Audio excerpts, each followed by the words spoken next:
Muy buenas a todos y a todas. Continuamos aquí en la segunda jornada del VLC Testing 2024 en las instalaciones del Instituto Tecnológico de Informática en Paterna, en el Parque Tecnológico en riguroso directo.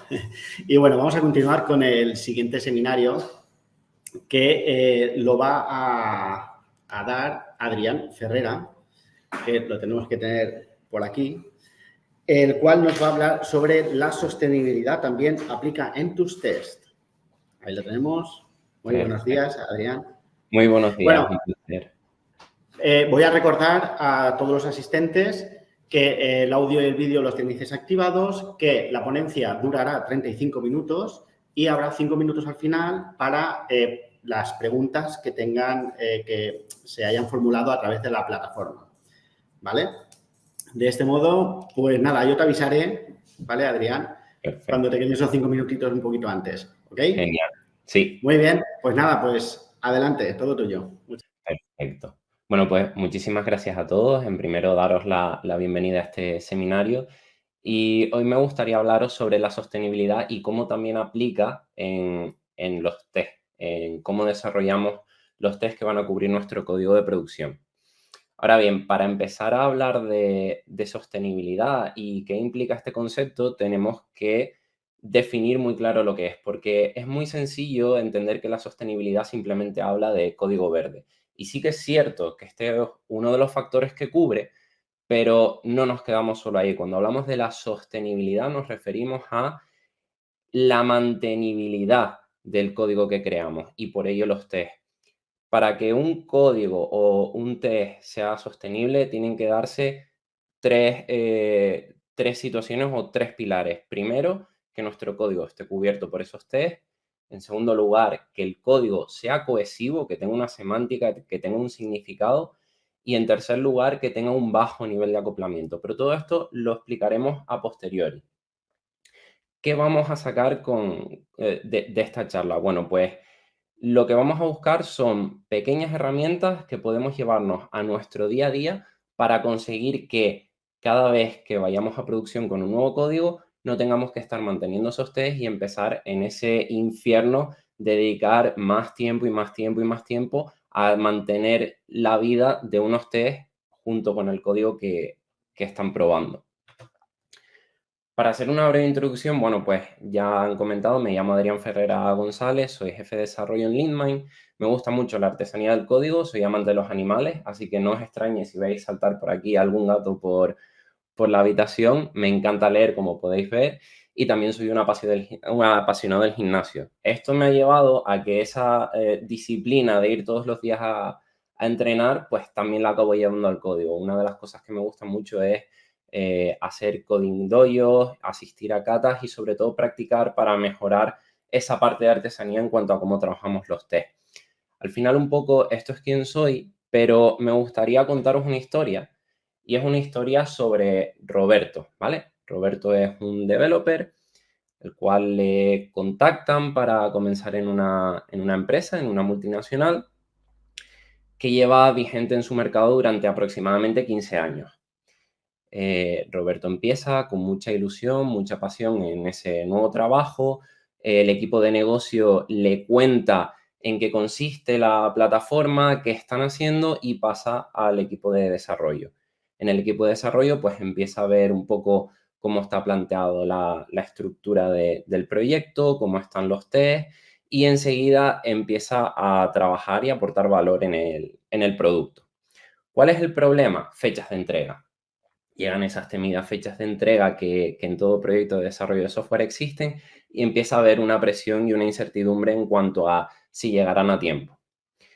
En este momento, el equipo de desarrollo se reúne junto con Roberto y toman la decisión de decir, oye, estamos en un punto en el cual la entrega se puede ver comprometida, tenemos que recortar de algún lado. ¿De dónde recortamos? Y surge la respuesta más común. Bueno, recortemos un poco de los test. No los quitemos del todo, sabemos que son muy importantes, pero empecemos a cortar ahí.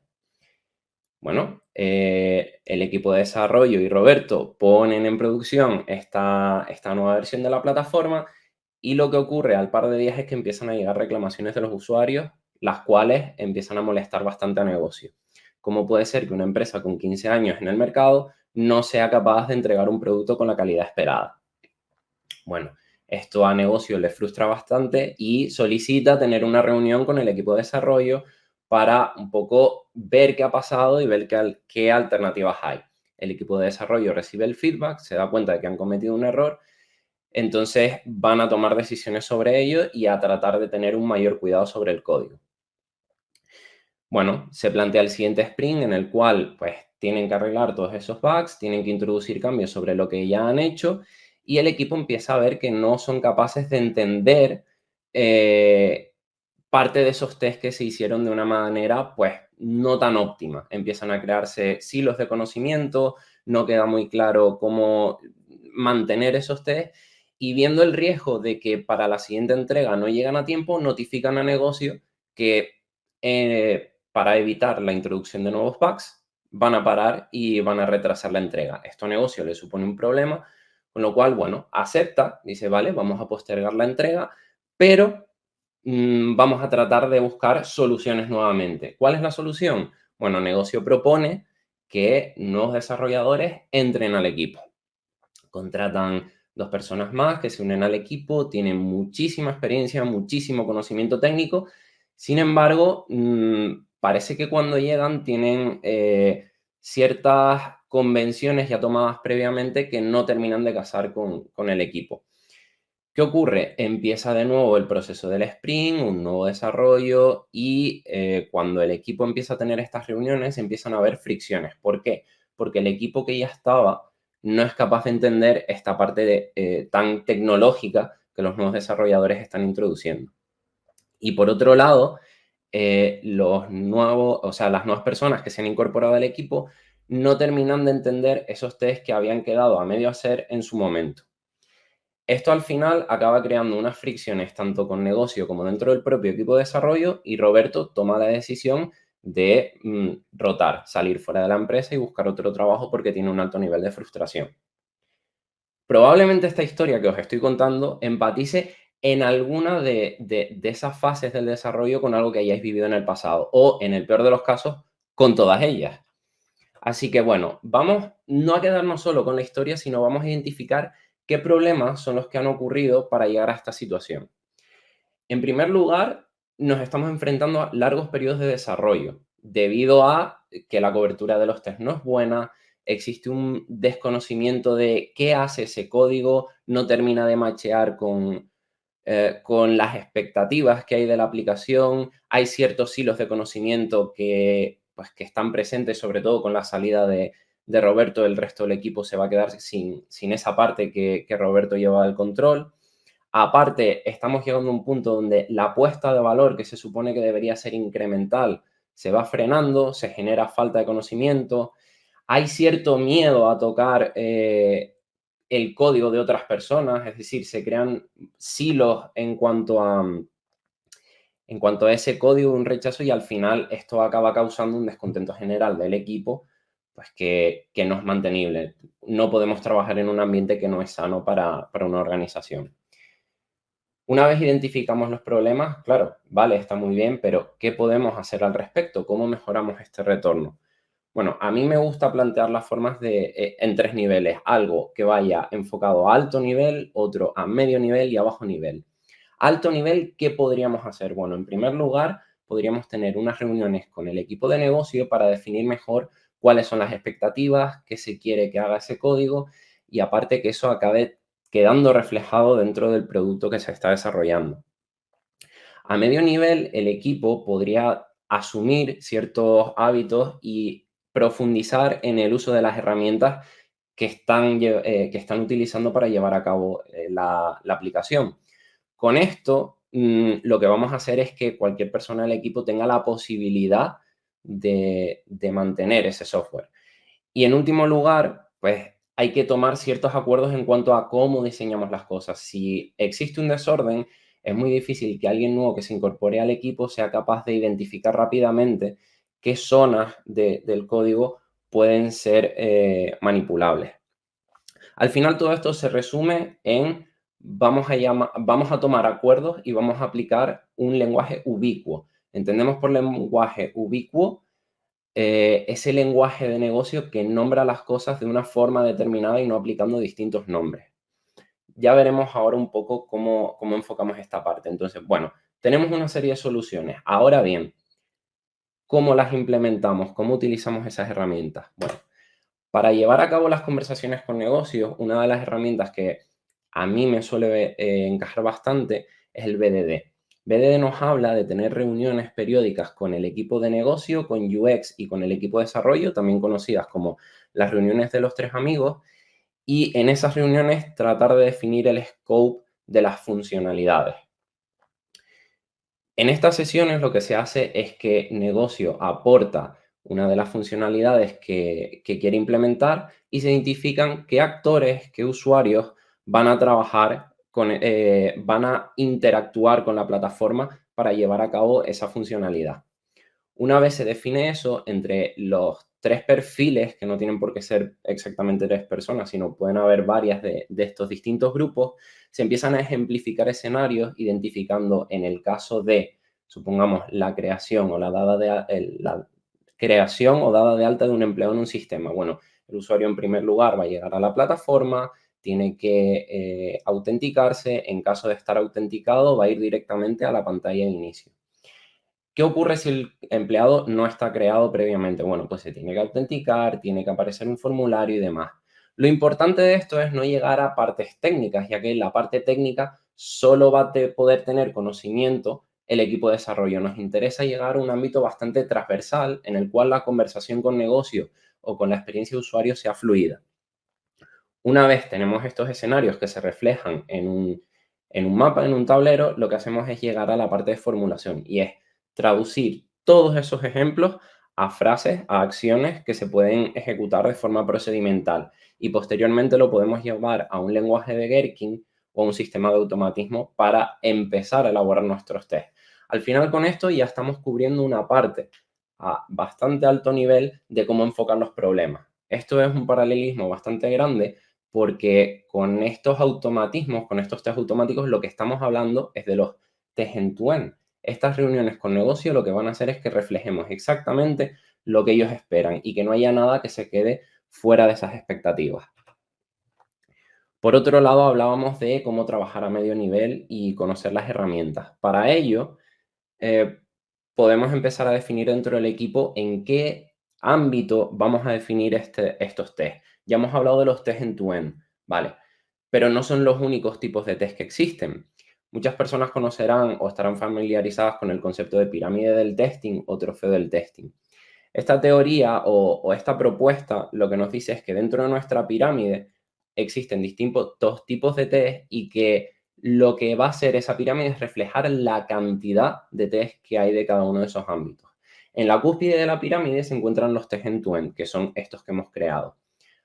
En mitad de esa pirámide, habiendo mayor cantidad de test, existen los test de integración y en última instancia existen los test unitarios.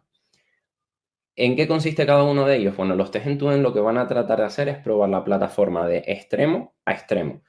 Estos test que ya habíamos definido anteriormente. Por otro lado, los test de integración lo que van a hacer es comprobar la interacción con sistemas de terceros. Y por última parte, los test unitarios lo que van a hacer es comprobar pues, los test a nivel de componentes dentro de nuestro sistema, entendiendo por componentes no solo componentes visuales, sino componentes, piezas de software.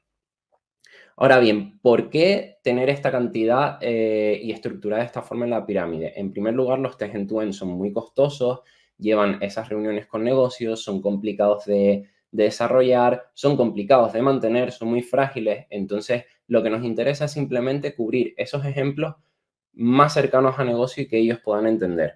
Por otro lado, los test de integración nos interesa aislarlos de cierta medida, ya que siguen siendo costosos en cuanto a tiempo de ejecución y en cuanto a infraestructura, pero son una parte muy frágil del sistema que tiene que estar testada. Y en último lugar, tenemos una gran cantidad de test unitarios. ¿Por qué? Porque nos van a dar mucha información de cómo se comporta nuestro software. Es más fácil de realizar esos test, no tardan tanto y además nos van a dar esa seguridad de que el código que va a ir a producción es correcto. Todo este desarrollo de test lo podemos llevar a cabo con herramientas o metodologías como puede ser el TDD, el desarrollo guiado por test.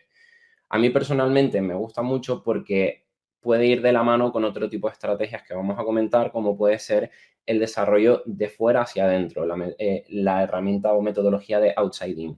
¿En qué consiste esto? Bueno, estamos hablando de que en primera instancia hemos creado unos test end-to-end, basándonos en negocio, para comenzar a cubrir esa parte. Sin embargo, TDD nos dice que en primer lugar vamos a crear el test, con lo cual estamos creando un test de un código que no existe. Bien, ¿qué tendremos que hacer? Empezar a elaborar ese código que queremos abordar. Bueno, en base a ese test end-to-end, empezamos a desarrollar la plataforma. Supongamos que vamos a empezar a trabajar a nivel de backend en la API. Vamos a atacar un controlador vía HTTP, el cual tiene que tener cierto comportamiento. ¿Vale? Creamos un test unitario, el cual va a atacar ese controlador. Sin embargo, no podemos colocar todo el código en el mismo fichero. No es viable. Lo que vamos a hacer es empezar a desarrollar otros componentes. ¿Qué ocurre? Tenemos el test end-to-end en rojo, tenemos el test del controlador y ese componente en proceso de desarrollo, pero surge otra pieza, surge otro componente. Lo que vamos a hacer es parar ese componente de controlador y vamos a ir a la siguiente capa más interna, que podría ser la capa de aplicación, un caso de uso. Lo vamos desarrollando también guiado por sus tests y llegará un momento en el que el caso de uso comience a estar en verde. ¿Qué implica? Que en ese momento las capas superiores pueden ser sensibles de empezar a estar en verde. Cuando tenemos el test pequeño, el test unitario de ese caso de uso en verde, podemos volver a la capa superior y completar el proceso de desarrollo. Una vez el test de ese controlador también esté en verde, lo que va a implicar es que ya probablemente tengamos la funcionalidad completa y los test end-to-end también empiecen a funcionar. Esto se le conoce como double loop. Y al final es bastante interesante porque es una forma de gamificar también parte del trabajo y del desarrollo que estamos llevando a cabo. Ahora bien, no nos vale solo con plantear, ¿vale? Tenemos una herramienta, estamos desarrollando una aplicación, estos son los test, sino cómo tienen que ser esos test. Bueno, en primer lugar, hay que pensar muy bien los nombres de los test. Cuando hablamos de cosas extraterrestres, es muy difícil entenderlas, nos falta contexto. Con lo cual, ¿por qué no utilizar esas frases o esa ejemplificación que hemos definido con negocio para que sea altamente legible, que alguien que no tiene un contexto de la tecnología tan grande que estamos utilizando pueda entenderlo y esa información quede relativamente aislada? Parece bastante interesante. Por otro lado, ser ordenados. Dentro de los test existe la parte del nombre, del naming, pero dentro está el código que vamos a ejecutar. Existen estrategias o estructuras como es el given when then o el arrange add assert, que viene a ser lo mismo, que lo que nos dicen es define en la parte superior cómo vas a estructurar tu código, en la parte de en medio ejecuta las acciones que quieres probar y en la parte final comprueba que el resultado de esa acción es correcto, la repercusión en el sistema es la que esperabas. Vale, muy bien, eso está bien, pero pueden ocurrir otras cosas como es que dentro de los test puede empezar a quedar bastante reflejado cómo está la implementación de ese código. Y esta es la parte más frágil. Esto es lo que hace principalmente que nuestros test no sean sostenibles a lo largo del tiempo. ¿A qué se debe? Perdón. ¿A qué se debe? En estos momentos, cuando queremos hacer test unitarios, hay momentos donde nos interesa falsear esas piezas del código. ¿Por qué? Porque si no serían muy complejos de elaborar. Imaginemos una base de código que tiene muchísimas ramificaciones. Si desde un punto externo queremos probar todas las casuísticas internas, tenemos que tener una preparación demasiado grande previa. Lo que nos interesa es decir falsear. Oye, para este test en concreto me da igual cómo sean sus colaboradores, simplemente lo que queremos es ver que esa funcionalidad en concreto en un escenario bastante acotado se lleva a cabo. Vale, podemos utilizar herramientas como los fakes o los mocks. El problema de esto es que estamos dejando reflejado en el test, estamos dejando reflejado en el test el cómo se encuentra implementado. Y esto, pues cada vez que tengamos que cambiarlo, hará que tengamos que mantener nuestro test. Opciones, bueno, las veremos a posteriori cuando lleguemos a la parte del código. Y una parte bastante interesante que ya mencionaban en las charlas anteriores es, bueno, y con todo este tema de la IA, ¿cómo influye en el desarrollo de los tests? Porque yo puedo preguntarle a Copilot y decirle que me desarrolle ciertos test que ya están cubriendo mi código. Vale, parece una solución interesante en cuanto a tener un feedback rápido y verificar que el código se está comportando como esperamos, pero el problema que viene aquí es que ¿quién mantiene después esos tests? Porque muchas veces la IA no tiene contexto suficiente de estos acuerdos de equipo. De hecho, recordemos, vamos a tratar de hablar en lenguaje humano y la IA, desde luego, aún no lo es, aunque utilice un lenguaje bastante cercano al nuestro. Entonces, ¿podemos utilizar la IA? Sí, pero tenemos que tener en cuenta o darle unas pautas o preparar el contexto necesario para que la IA trabaje como nosotros esperamos que trabaje, como si fuese un compañero más del equipo siguiendo esos acuerdos. Vale, después de un poco esta introducción y sentar estas bases, creo que lo que hemos explicado se va a ver de una forma más clara con unos ejemplitos de código. Como es de esperar, no podemos enseñar el código sobre el cual Roberto estaba trabajando y los problemas que se encontró, pero creo que sí hemos llegado a reflejar bastante claro los problemas que nuestro pobre amigo estaba sufriendo en esos momentos. Entonces, en primer lugar, mantengámonos con la mente abierta, da igual el lenguaje de programación, porque al final las metodologías persisten en las formas de trabajo. Entonces, aquí lo que tenemos son unos test elaborados con Vitess, en lo cual nos habla de un caso de uso de crear empleado y nos da 3 test. Uno que dice y habla de que deberíamos guardar un nuevo empleado en la base de datos, ¿vale? Otro nos dice que deberíamos incrementar en 1 el número de empleados, entendemos que cuando el empleado se crea. Y por otro lado, tenemos un tercer test que nos dice que deberíamos lanzar una excepción cuando el empleado ya existe. Pero estos test son un poco erróneos. O sea, sí, los vamos a ejecutar, van a pasar, el cuerpo del test por ahora no es relevante. Sin embargo, los nombres de estos test podrían mejorarse bastante. Por ejemplo, en el primero de los escenarios hablamos de que deberíamos de crear un nuevo empleado en la base de datos. ¿Realmente eso es relevante? El concepto de base de datos es relevante para lo que estamos probando. ¿Por qué? Estamos en una capa de software, nivel de aplicación. Perfectamente podríamos cambiar el colaborador de base de datos por un sistema de ficheros. Claro, al final nuestro test estaría mintiendo en cuanto a lo que está realizando. Este test tiene demasiada información solo a nivel de nombre de cómo se está implementando. Y además, tenemos el problema de que los nombres de los test suele ser lo que más olvidamos. Nos fijamos si el test está pasando o no, pero una vez definimos el nombre, rara vez revisamos que ese test se esté nombrando de la forma correcta. Por otro lado, el tercer test nos está hablando de que el número de empleados debería de incrementarse en 1.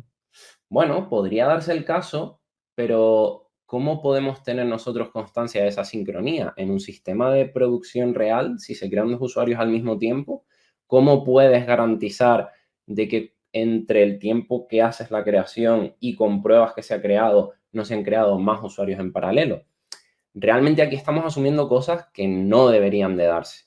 Y en tercera instancia, aquí sí que puede ser algo bastante conflictivo en cuanto a que como desarrolladores o testers estamos bastante acostumbrados al concepto de lanzar una excepción, lanzar un error, pero realmente la pregunta es, ¿y por qué? Existen paradigmas de programación, como puede ser en la programación funcional, en la cual no se manejan excepciones. Lo que se hace es trabajar con monoides, como puede ser la mónada eider, la cual te devuelve un objeto en la cual en una de sus propiedades tenemos el caso de error y en otra de sus propiedades tenemos el caso de éxito. Con lo cual estamos reflejando en el nombre del test cómo está eso diseñado y en caso de que queramos cambiarlo, ya el nombre del test se nos va a quedar obsoleto. No estamos hablando del cuerpo, sí que es cierto que al cambiar parte del contrato, cómo se expone hacia afuera, cómo se devuelve esa situación, pues tendremos que actualizar el cuerpo, pero nos estamos centrando solo en el naming. ¿Vale? Vamos a ver ciertas propuestas, a ver cómo podríamos mejorar esto. Para el primero de los escenarios, deberíamos guardar un nuevo empleado. Da igual donde sea. Para lo que estamos probando, no nos es relevante. Si utilizamos un mock, si lo probamos en la base de datos, si es una API de terceros, si es un sistema de ficheros, no es nada relevante. Con lo cual, podemos eliminarlo. Ya el nombre engloba lo que estamos haciendo y no tiene información adicional. Y por último, bueno, el test intermedio lo eliminamos, no es necesario en absoluto precisamente por ese error de concurrencia que hablábamos. Y el tercero lo vamos a cambiar. Cuando hablábamos de excepción, vamos a hablar algo que se entienda, que realmente hable negocio. Recordemos esas conversaciones que teníamos al principio en las sesiones de exploración de BDD. ¿Por qué no hablar en el mismo idioma? Bueno, un usuario no debería ser creado cuando ya existe. Este nombre de test es lo suficientemente específico y al mismo tiempo lo suficientemente genérico para que nos permita tener ese juego de cambiar la implementación, de cambiar excepciones por patrones funcionales sin tener que llegar a cambiar el nombre de este test. Y refleja bastante claro lo que tenemos que hacer. Por ejemplo, si una persona no tiene conocimiento de programación funcional y empieza a ver esos objetos y esos patrones, no tiene por qué entender el comportamiento exactamente, pero al leer el nombre del test sí que va a identificar cuál es la expectativa que hay. Vayamos a otro ejemplo. Hablábamos de no centrarnos en la tecnología y esto creo que es algo que se va a reflejar bastante claro. Aquí estábamos hablando del test donde atacábamos a la API, ¿vale? El test nos dice que vamos a llamar un método post para procesar una request, ¿vale? Si nosotros le decimos esto a una persona de negocio, le da una taquicardia. ¿Por qué? ¿Qué es un post? Bueno, un post es un método HTTP que refleja la creación de un elemento, ¿vale? ¿Y por qué no lo llamas así? Creo que es algo que es bastante más cercano y que cualquier persona podría entender, ya que si quieres entender realmente que lo que estás haciendo es un post, puedes irte al cuerpo del test o incluso, si fuese interesante, puedes ir dentro de la implementación para ver cómo se implementa eso por debajo, pero no es relevante. Y por otro lado, algo que parece tan inocente como procesa la request, no te da información suficiente. ¿Qué es esa request? La request lleva un empleado, lleva una contraseña, lleva información adicional. Lo cierto es que no lo sabemos. Vamos a ver cómo podríamos mejorarlo. Bueno, como bien habíamos dicho, vamos a quitar ese concepto del post y vamos a definirlo como vamos a crear un empleado dado anda, un empleado válido. Vale, esto puede que tenga más sentido para el negocio. ¿Por qué? Si pensamos en qué puede ser un empleado válido, y ahí se genera esa conversación. Un empleado válido es cuando, y ya dependerá del negocio donde estemos trabajando, pero puede ser perfectamente que tenga un email, una contraseña, tenga un ID asignado, cualquiera de esta información. Pero para el test no es relevante. Ya tenemos ciertas herramientas como puede ser este build request, que se encargará de hacer que esa construcción sea válida para el test que estamos probando. Vayamos un poquito más hacia atrás, vayamos a los test end-to-end. Al final estos tests están creados con Playwright y vamos a tratar de entender un poco qué se está haciendo en este código. En primer lugar, vamos a instanciar un email que sobreentendemos que se utilizará a posteriori. Vamos a rellenar una base de datos, vamos a navegar, vamos a buscar un botón en la pantalla que se llama Singing para hacerle clic, vamos a rellenar un email, una contraseña, vamos a hacer clic en loguear, vamos a buscar otros elementos del formulario para rellenarlos y al final nos dice que esperamos que la creación sea correcta. Vale, la pregunta aquí es, ¿cuál ha sido la carga cognitiva de entender este test? Yo considero que la carga cognitiva es bastante alta. ¿A qué me refiero con carga cognitiva? Al tiempo que invertimos en identificar qué acciones son las que se realizan.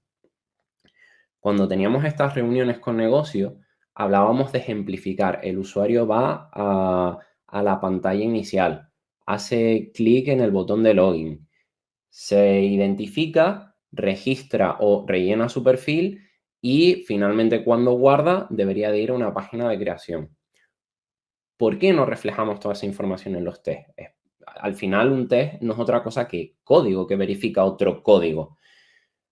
Lo que podríamos hacer es simplemente envolver en funciones estas acciones que estamos realizando. ¿A qué punto podemos llegar? Bueno, podríamos llegar a algo más semántico como lo siguiente. Podríamos definir una parte previa que se va a ejecutar en todos los tests como rellenar la base de datos, vamos a navegar a la página raíz, ok, partimos siempre del mismo punto y después empezamos ya a dar una estructura, como bien decíamos antes, de preparar, ejecutar, comprobar, que viene a ser el given, when then o el arrange, act, assert, en la cual vamos a definir ese correo electrónico, ¿vale? Porque es relevante para el sistema. Cuando realizamos la acción de login con los datos cualesquiera y creamos el empleado, lo que esperamos es que recibamos ese mensaje de que todo se ha realizado de la forma correcta. Esto que parece tan extraño o poco común son acciones muy pequeñas, son acciones muy granulares, pero que lo que van a hacer es que a lo largo del tiempo nuestro código, nuestros test sean más mantenibles. Vayamos un pasito más allá. Diseño de software, ¿vale? Guardamos un empleado. Existen distintas capas. Dentro de este Create Employee, pues existen varios colaboradores, como puede ser el repository. Y ahora me voy a ir atrás al principio de la charla. Decíamos que para que un código sea sostenible se tienen que dar 3 pilares. Primero, que esté testado. Segundo, que sea cohesivo. Y tercero, que tenga bajo nivel de acoplamiento. ¿Vale? Obviamente no vamos a hacer test de los test, esto no tiene mucho sentido, pero sí que vamos a intentar de que sea cohesivo. Cuando nos hemos puesto el foco de mejorar los nombres de los test, ya estamos haciendo que sea cohesivo, estamos haciendo que sea coherente con lo que hace, evitamos sorpresas. Pero ahora llega la parte del acoplamiento. ¿Cómo reducimos ese acoplamiento para que se pueda mantener a lo largo del tiempo? Bueno, al final la cohesión y el acoplamiento es una constante balanza donde nunca vamos a conseguir que un test esté completamente aislado de cómo se implementa. Pero cuanto menos sepa de cómo está implementado, más resiliente va a ser, más receptivo a cambios y menos vamos a tener que modificar del cuerpo de este test. Entonces, vamos a tratar de reducir ese acoplamiento. Miremos lo que se refleja aquí, ¿vale? Tenemos la creación del empleado, se le inyecta un colaborador, pero ese colaborador queremos falsearlo, por lo que decíamos antes, tenemos un gran nivel de ramificaciones dentro de ese employee repository, y lo que queremos es que en el momento de la creación haga algo en concreto, con lo cual podemos falsearlo. ¿Vale? Está bien, pero estamos dejando reflejado en el test cuáles son los colaboradores, con lo cual va a ser algo muy frágil. En este caso en concreto, como estamos utilizando los tipos de TypeScript, si Employee Repository tiene que crear o se implementa un nuevo método, tendríamos que venir al test que no tiene nada que ver con esa funcionalidad, como podría ser el delete, y añadir ese método aquí. Eso implica mantenimiento. Entonces, bueno, sí, el test va a funcionar, refleja lo que está haciendo, tiene una estructura de given when then, pero tiene información adicional que lo va a hacer frágil. ¿Cómo podríamos mejorarlo? Bueno, nadie tiene por qué decir que sea una mejora, es ponerlo en la balanza y valorar distintas opciones. Una de las estrategias que nosotros solemos seguir en cuanto a diseño de software es postergar las decisiones técnicas. A negocio le da igual el tipo de base de datos que vayamos a utilizar. Ok, ¿para qué lo vamos a decidir en fases tempranas de desarrollo? Posterguémoslo.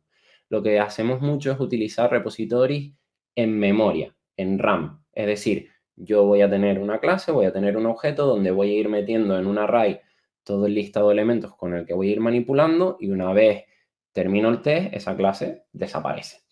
Eso te da un feedback bastante rápido y una vez tenemos ese tipo de clases, podemos valorar qué tecnología aplica mejor para el problema que estamos abordando. ¿Vale? Muy bien, nociones de diseño de software, ok, es una opción, pero ¿cómo se refleja esto en el test? Bueno, lo cierto es lo siguiente.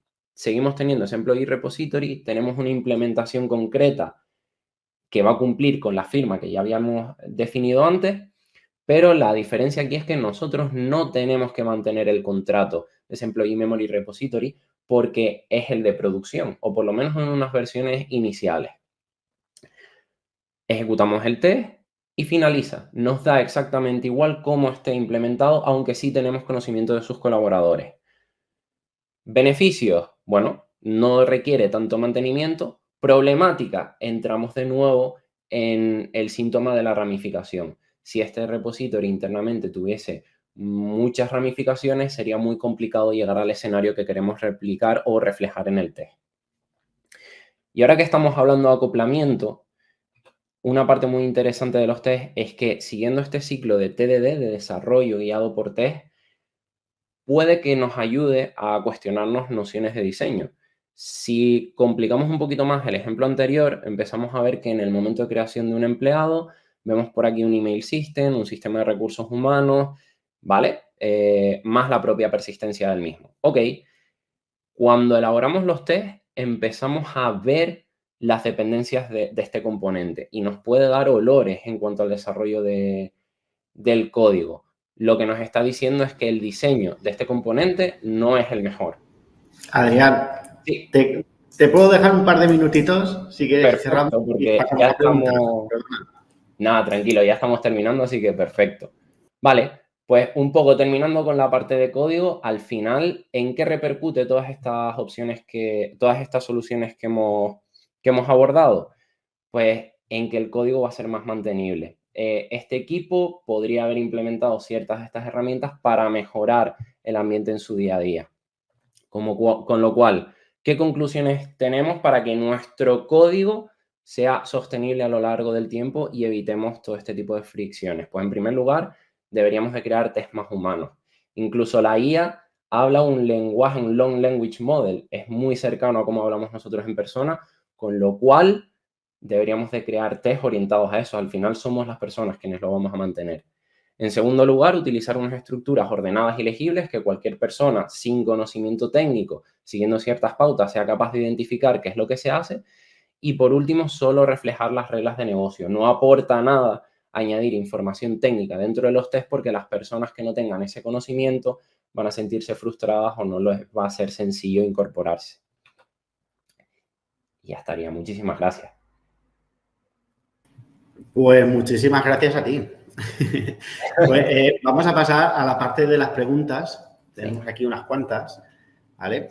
La primera de ellas dice, ¿cómo puedo hacer que los test no se solapen entre ellos? ¿O cómo identificamos test que no aportan el valor suficiente y que podemos desechar?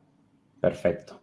¿Vale? Precisamente cuando hablábamos de este double loop que estábamos trabajando, lo que hacemos es irnos a empezar a desarrollar desde las capas superiores hacia las inferiores.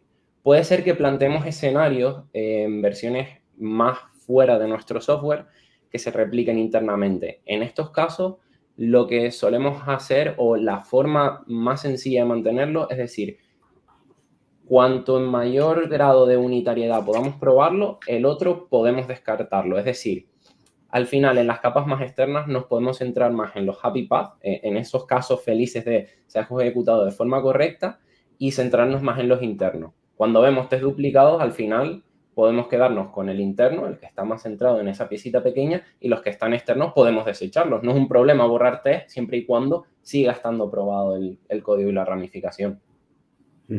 Incluso borrarlos, como los podríamos guardar, ¿no? Al Se final puede... estamos dentro de un control de versiones, no pasaría nada porque van a seguir ahí, Que salvo no, que cambiemos el repository, que no pero desaparezcan por si acaso. bueno, los comentamos, nos dejamos skip. Pues mira, eso es mucho mejor. Vale, tenemos otra preguntita por aquí que nos dicen, ¿hasta qué punto debe el negocio entrar en la definición de los test? ¿Debemos definir en conjunto toda la suite de test? Perfecto, y esto es algo muy básico porque hemos dicho que, claro, vamos a definir con negocio cuál es el comportamiento del sistema. Y esto aplica bastante bien en la capa externa porque al final es lo que ellos esperan, pero el negocio no debería saber o no debería interesarse en cómo se implementan esos test más a bajo nivel. Los test unitarios al final trabajan con código, los test de infraestructura trabajan con bases de datos. Puede ser que hayan personas de negocio que sí tengan ese conocimiento técnico, pero no tiene o no debería de ser un gap, un handicap. Con lo cual, bueno, intentemos de reflejar las ideas de negocio y ese lenguaje humano dentro de los test, pero limitémoslo simplemente a la capa más externa porque es la parte más interesante. No, básicamente que lo lean en una frase y lo entiendan, ¿no? Efectivamente. Genial. Pues te voy a dar la última pregunta, que ya se nos acaba el tiempo. ¿Cómo integrar a negocio en la definición de negocio cuando estos no quieren ser partícipes de ellas o no le ven el valor suficiente? Genial. Vale, esta es una pregunta. Está cuidado, ¿eh? Cuidado porque pueden venir a mi casa y bombardearme hoy. Vale, normalmente entendamos que esto es una generalidad, no siempre tiene por qué ser así, pero negocio es un equipo que suele estar bastante ocupado, está en demasiadas reuniones y cuando le dices vamos a sentarnos y a reunirnos, suele haber una resistencia en cuanto a. Sin embargo, yo soy una persona que le gusta mucho basarme en los actos y decir, oye, ¿te has dado cuenta de que cuando nos hemos reunido se dan estas cosas de que todos entendemos el sistema, se empieza a reducir la brecha de conocimiento? Partes intermedias que podemos hacer, bueno, podríamos llevar cierto trabajo ya hecho y que para negocio sea simplemente una iteración muy suave, de incluso que seamos nosotros como UX o desarrollo quienes llevamos esas iniciativas de, oye, hemos definido esta feature que creemos que quieren llevar a cabo en la aplicación, estos son los ejemplos que hemos contemplado, échenle un ojo. Y es una forma asíncrona de llevar a cabo esas reuniones, pero sí seguir teniendo ese feedback con ellos. Y al final puede que finalmente sí se acabe dando esa reunión de los 3 amigos. Genial. Ahí, el equipo. Bueno, pues muchísimas gracias, Adrián. Se nos acaba ya el tiempo. Nada, un placer, muchísimas gracias. Igualmente. Por cierto, me gusta mucho el escudo de quien es por detrás. Bueno, va en conjunto con mi boli, aquí, de Spiderman, muy bien. Pues nada, pues muchísimas gracias y nosotros vamos a pasar al siguiente ponente.